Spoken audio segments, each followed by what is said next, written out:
5 erreurs que l'on fait communément lorsqu'on commence à accompagner ou encadrer des jeunes. La première erreur qui est très commune, c'est de vouloir aller trop loin dans la détoxination.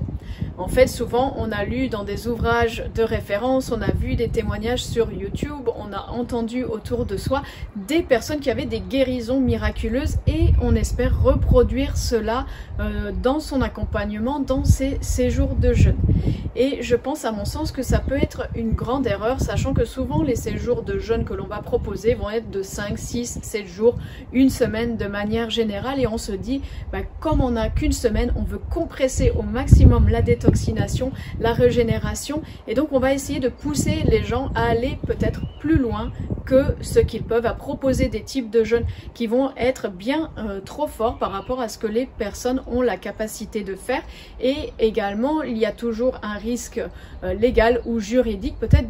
surtout si on n'est pas très attentif, si on n'est pas très formé à reconnaître les signes d'urgence médicale, peut-être on peut pousser trop loin, mettre la vie de la personne en danger, alors que le but c'est de faire un jeûne de bien-être. Rappelez-vous toujours que en France, sauf si vous êtes accompagné d'un médecin, d'infirmière, que vous avez un cadre médical, il s'agira plutôt d'un jeûne de bien-être et non d'un jeûne thérapeutique. Encore une fois, peut-être la deuxième erreur que l'on peut citer, c'est de penser que l'on fait toujours du jeûne thérapeutique, qu'on est une clinique vraiment de jeûne, qu'on est équipé avec des docteurs, des tests, etc. Et on veut sauver les personnes, les aider à guérir intégralement. Et peut-être il faut rester humble, se dire que notre but c'est de les aider dans la régénération de leur organisme, de les aider à mettre en place des choses non seulement pendant le jeûne mais ensuite après. La troisième erreur qui en découle, c'est de vouloir tout faire pendant ces 5 jours de jeûne ou 6 ou 7 jours de ces jours de jeûne sans penser en fait à la préparation et après. En fait, souvent on veut avoir une action massive, avoir des guérisons extraordinaires, que les personnes n'aient plus de douleurs, plus de symptômes et on se concentre sur ces 5 jours, sachant qu'on ne peut pas changer la vie des personnes en 5 jours. Durant ces 5 jours de jeûne ou cette semaine de jeûne ou la durée de votre séjour, en fait, vous allez avoir un but d'enseignant de santé, de guide qui va permettre aux personnes de changer de vie, de changer leurs habitudes. Donc c'est bien si vous avez des personnes qui vous écrivent pour être suivies, accompagnées par vous, ils vous parlent d'une pathologie, c'est surtout excellent si vous pouvez avoir la préparation, pouvoir les suivre pendant leur préparation, pendant leur jeûne et aussi faire le suivi après pour voir d'une façon holistique et globale et pas seulement sur les 5 jours. Donc si vous avez que 5 jours, que vous ne proposez pas de consultation ou que vous ne préparez pas les personnes avant, après, peut-être l'essentiel pour vous va être de pouvoir faire ce que vous pouvez faire pendant les 5 jours sans aller trop loin, sans pousser le bouchon de la détoxination au-delà de ce que la personne peut faire et peut-être respecter ce rythme qu'il y a 5 jours, vous allez faire ce que vous pouvez faire, mais peut-être que la personne aussi devra mettre en place des choses après et c'est peut-être quelque chose à développer rapidement, de voir comment vous restez en contact avec les personnes après, pas juste ils rentrent chez eux et ils se débrouillent, mais comment vous restez en contact et comment peut-être vous pouvez proposer de les aider à faire ce chemin vers la santé de façon plus longue et plus stable que seulement le séjour de jeûne. Quatrième erreur hyper répandue, c'est vouloir faire trop d'activités pendant le séjour de jeûne, d'être dans un séjour de jeûne et randonnée. Ça a été à la mode pendant un moment en France et d'ailleurs les premiers séjours de jeûne qu'il y a eu avec de la randonnée, c'était des séjours qui étaient faits à la base pour des personnes qui ont une bonne vitalité, qui connaissent le jeûne et qui allient la randonnée au jeûne. À l'heure actuelle, la plupart des gens, 90% des gens sont dans une situation de stress chronique, d'épuisement chronique. Souvent, ils viennent au jeûne parce qu'ils ont fait toutes les autres solutions et souvent, ils viennent même au jeûne en étant dans une situation où normalement on jeûne pas forcément, on fait une cure de revitalisation avant. Donc ça c'est à prendre en compte et ce qui est à prendre en compte aussi c'est que le jeûne est un grand repos de l'organisme, de l'esprit, du corps, etc. Donc il y a cet aspect activité physique, de vouloir faire trop d'activité physique alors que la plupart des personnes vivent déjà dans le stress, dans les grandes villes et donc ils n'ont pas la capacité d'arriver non seulement dans un séjour de jeûne et après on se lève à 7 h du matin, on va randonner, crapahuter dans la montagne, etc. etc. Donc ça c'est un. Également souvent les personnes veulent, les accompagnants de jeunes veulent que les personnes en aient entre guillemets pour leur argent. Donc ils vont vouloir faire des activités, plein d'activités, que ce soit plein d'ateliers parce qu'il faut enseigner la santé. Alors on fait plein d'ateliers, je l'ai fait aussi cette erreur, commencer l'équilibre acido-basique, quelle alimentation au quotidien, comment on cuisine cru, comment on reprend le jeûne, plein d'ateliers, alors du stone balancing, du yoga, du stretching, des balades en bord de mer, un atelier de géobiologie pour rééquilibrer son environnement, que sais-je,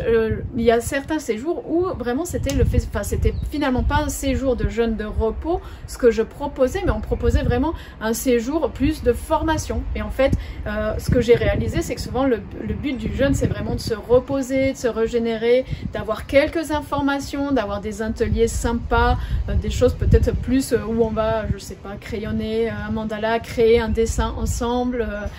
je sais pas, faire de la peinture, faire des choses vraiment qui font qu'on lâche le mental. Et c'est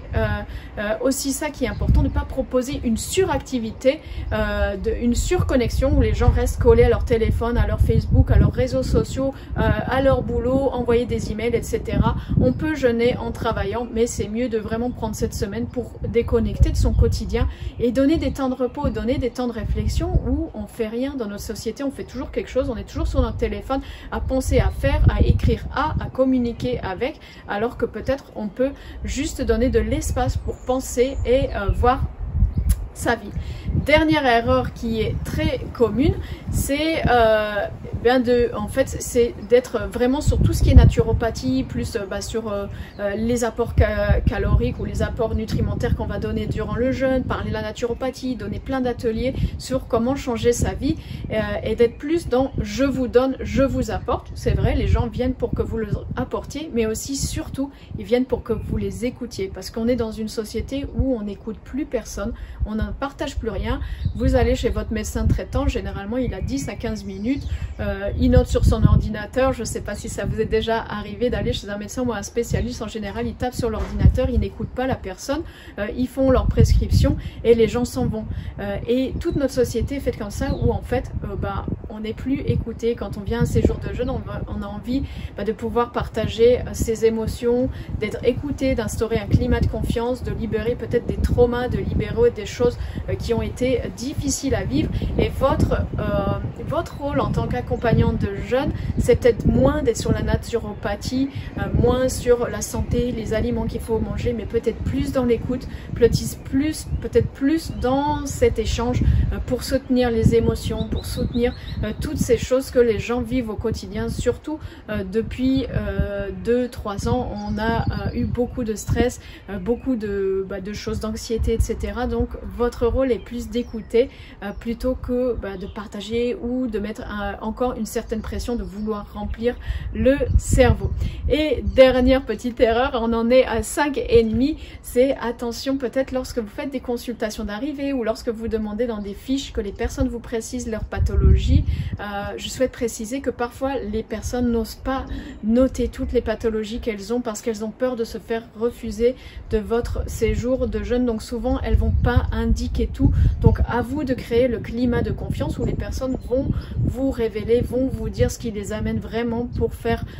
un séjour de jeûne, afin que vous ayez les informations et que vous puissiez accompagner au mieux ces personnes.